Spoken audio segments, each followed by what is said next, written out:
Assalamualaikum warahmatullahi wabarakatuh. Apa kabarnya semuanya? Selamat datang di channel YouTube aku, Metinopia Homework Channel. Pada kesempatan kali ini, saya akan membuat sebuah video itu tentang pembahasan 2 bab dalam buku Edit Linguistik karya Ibu Eli. Nah, Ibu Eli itu bukan hanya seorang penulis buku, beliau juga adalah dosen saya di mata kuliah Edit Linguistik. Jadi saya beruntung banget nih bisa kenal dan diajarin langsung oleh Ibu Eli. Pada kesempatan kali ini saya juga ingin bercerita sedikit mengenai buku tersebut. Saya sangat termotivasi dengan perjuangan Bu Eli sebagai editor dan saran-saran serta ilmu yang diberikan pada saat mata kuliah itu membuat sesuatu hal yang baru di hidup saya, karena saya amat sangat tidak mengerti tentang dunia editor, dan setelah dipaparkan oleh Bu Eli, saya sedikit tertarik mengenai editor, dan saya juga sangat termotivasi dengan public speaking dari Bu Eli. Oke, sekian cerita dari penulisnya. Sekarang kita bahas bukunya. Edit Linguistik terdapat beberapa bab di dalamnya. Saya akan mengulik lebih dalam mengenai bab 10 dan bab 11. Nah, kalian pasti penasaran, di dalam bab 10 dan 11 itu membahas tentang apa sih? Ya, nah, setelah ini saya akan bahas itu, tapi sebelumnya jangan lupa subscribe, comment, and like. Oke, teman-teman, kita lihat video ngulik 2 bab dalam buku Edit Linguistik karya Ibu Eli. Check it out. Oke. Pada kesempatan kali ini saya akan bahas tentang hak terbit dan hak cipta. Hak cipta itu murni ada di penulis. Penulis berhak naskahnya akan diterbitkan di mana, dan penulis juga bisa memberikan hak ciptanya kepada instansi atau penerbit manapun sesuai dengan perjanjian. Sedangkan hak terbit itu dimiliki oleh penerbit. Nah, penerbit berhak untuk memproduksi dan memasarkan buku tersebut. Nah, sedangkan penulis itu mutlak mempunyai hak tentang naskahnya. Jadi penulis mempunyai hak tunggal atas naskahnya dan menyerahkan penerbitannya kepada penerbit mana yang sesuai dengan naskahnya. Nah, hak cipta dan hak terbit diatur dalam surat perjanjian. Nah, surat perjanjian ini disebut SPP, surat perjanjian penerbit. Di dalamnya itu ada tanggal, waktu, ada juga antara pengarang, penulis, dan penerbit. Nah, di situ itu diatur pihak-pihak mana saja dan sanksi-sanksi apa saja yang hak dan kewajiban mereka yang harus dipenuhi. Nah, itu tercantum semua di SPP dan ditandatangani bersama sesuai dengan kesepakatan. Nah, masuk lagi di dalam SPP itu ada yang namanya royalti atau imbalan. Nah, di imbalan itu terbagi menjadi 3. Yang pertama ada royalti, yang kedua semi royalti, dan yang ketiga adalah jual putus. Nah, kalau royalti itu hak imbalan yang diterima oleh penulis atau pengarang, dan besarannya tergantung dari oplah cetakannya gitu. Jadi dibayarkannya itu sesuai dengan kesepakatan, entah 3 bulan sekali atau 6 bulan, tapi biasanya itu 6 bulan sekali gitu. Dan per bulannya itu ada rekapannya berapa buku yang berhasil terjual, dan itu akan diberikan kepada penulis atau pengarang. Yang kedua, ada semi royalty. Nah, semi royalty ini adalah penerbit membayar royalty kepada penulis dengan bentuk dibayar di muka. Nah, dibayar di mukanya itu bisa sebelum, bisa sesudah juga gitu. Jadi lebih fleksibel. Nah, misalkan kita dibayarkannya sesudah, berarti ada berapakah buku yang sudah terjual dan itu royaltinya dibayarkan sesuai dengan jumlah buku yang terjual.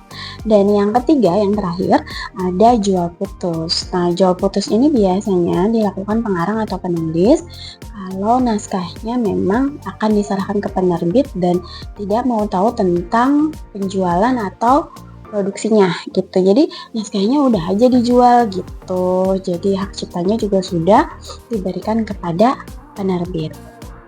Oke, pada kali ini tadi saya juga akan membahas tentang kewajiban dan hak dari penerbit dan penulis. Nah, kalau kewajiban dari penerbit itu yang pertama harus menyunting. Jadi ketika sudah menerima naskah, kewajiban dari penerbit adalah menyunting naskah tersebut. Apakah naskahnya sudah sesuai dengan genre yang ada di penerbitnya. Yang kedua, itu adalah memproduksi atau mencetak buku tersebut.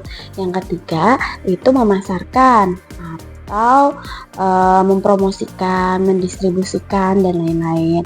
Yang keempat, melindungi hak cipta dari pembajakan, dan itu diatur oleh undang-undang. Yang kelima, memberikan laporan hasil penjualan kepada si penulis. Yang keenam, membayar royalti, itu harus sekali ya. Terus, dan yang terakhir, mengembalikan hak penerbitan kepada penulis buku jika sudah masa perjanjiannya. Yang selanjutnya adalah hak dari penerbit. Hak dari penerbit yang pertama harus mendapatkan naskah dari penulisnya. Yang kedua, mendapat jaminan bahwa karyanya itu tidak diberikan kepada penerbit yang lainnya. Yang ketiga, melakukan penyuntingan, perancangan, promosi, distribusi, dan pemasaran buku, dan itu adalah hak dari penerbit. Yang ketiga, terus kita juga akan bahas tadi kewajiban dari penerbit. Sekarang kita akan bahas tentang kewajiban dari penulis. Nah, penulis itu kewajibannya agak sedikit banyak nih daripada penerbit. Yang pertama adalah penulis itu harus menyerahkan naskah lengkap dan memenuhi syarat naskah yang baik gitu loh. Jangan mengandung sara, pornografi, dan lain sebagainya. Yang ketiga, tidak mencipta karya orang lain gitu, karena itu akan melanggar dari hak penerbit gitu. Terus yang selanjutnya, penulis menyusun indeks dan glosarium jika diperlukan. Itu biasanya tergantung dari penerbitnya, apakah harus atau tidak. Penulis menyusun daftar pustaka dengan benar, jangan sampai mengarang. Selanjutnya, memberi saran-saran pemasaran bukunya, terus mengoreksi cetak juga, mengoreksinya jika perlu, jadi harus bekerja sama dengan editor. Nah, setelah ada kewajiban, pasti ada hak yang akan dimiliki oleh penulis. Penulis berhak mendapatkan imbalan atau royalti. Nah, penulis juga berhak menerima contoh dari buku yang sudah dicetak, dan penulis juga berhak mendapatkan laporan hasil penjualannya. Jadi tahu nih sudah berapa dalam 1 bulan ini penjualan yang telah dihasilkan. Dan yang terakhir, penulis juga berhak menarik kembali hak penerbitannya jika buku sudah dicetak dan dipasarkan lagi oleh penerbit. Jadi itu harus sesuai dengan kesepakatan. Jika penerbitnya melanggar itu, berarti boleh menarik kembali. Oke. Bab 11 ini saya akan membahas tentang peran editor dan bahasa Indonesia. Ini kenapa mereka saling berkaitan, saya akan membahas ini. Peran editor dan bahasa Indonesia itu di bahasa Indonesia itu ada 4. Yang pertama adalah peran editor sebagai peran editor di sebuah penerbit. Yang kedua, langkah-langkah editing. Yang ketiga peran penting bahasa Indonesia di dalam dalam dunia editologi. Yang keempat, pentingnya pemahaman bahasa bagi editor. Nah, saya akan bahas satu-satu. Yang pertama, peran editor di sebuah penerbit itu adalah harus membantu penulis agar penulisannya menggunakan bahasa Indonesia yang baik, mudah dipahami, dan tidak mengandung sara atau pornografi. Nah, editor juga harus membuat naskah yang dieditnya bersih dari kesalahan atau ambigu sehingga dapat lebih sistematis dan bisa dinikmati oleh si pembaca. Editor juga harus menjembatani antara penerbit dan penulis, jadi mampu membedakan antara kepentingan bisnis dan kepentingan intelektual. Ya. Yang kedua, editor dan bahasa Indonesia. Yang kedua ada langkah-langkah editor. Yang pertama harus baca pertama. Bacalah, jadi kita sebagai editor kita harus membaca kata, kalimat, dan paragrafinya sampai mampu dan memaknainya. Jangan sampai kan ada teman-teman penulis itu mungkin karena sudah saking capeknya terus kekurangan inspirasi, jadi kata-katanya diulang terus atau mungkin konjungsinya dalam satu kalimat itu lebih banyak gitu daripada gagasannya gitu. Yang kedua, edit satu itu editor harus mengedit pada naskah hard copy atau print out gitu, jadi nggak hanya ketik langsung di komputer karena itu lebih memudahkan editor untuk menemukan kesalahan-kesalahan dari penulis.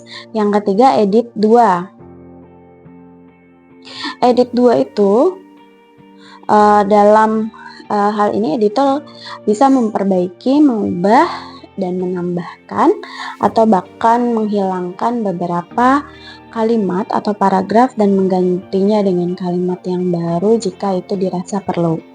Dan yang keempat ada edit 3. Edit 3 itu termasuk ke dalam kategori koreksi atau membenarkan gitu. Jadi biar tidak ada salah kaprah atau salah persepsi sehingga membuat lain atau keluar dari gagasannya. Nah, itu adalah langkah-langkah editor. Sekarang kita bahas tentang peran penting bahasa Indonesia dalam dunia editologi. Nah, selain editor itu harus memperbaiki penulisan, ejaan, dan lain sebagainya, editor juga harus mampu menguasai kaidah-kaidah bahasa yang harus diikuti dan ditaati pemakaiannya.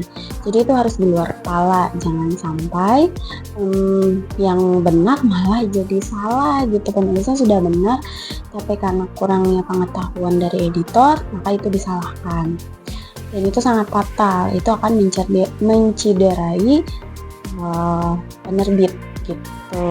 Yang terakhir, peran editor dan bahasa Indonesia itu ada pentingnya pemahaman bahasa bagi editor. Nah, dalam hal ini jumlah kemampuan editor naskah harus benar-benar dipertimbangkan oleh para penerbit. Jadi sudah berapa banyak nih buku yang sudah dibaca oleh editor gitu. Jadi semakin banyak buku yang dibaca, semakin terlatih juga kemampuan editornya, ejaannya, dan kaidah-kaidah bahasanya gitu.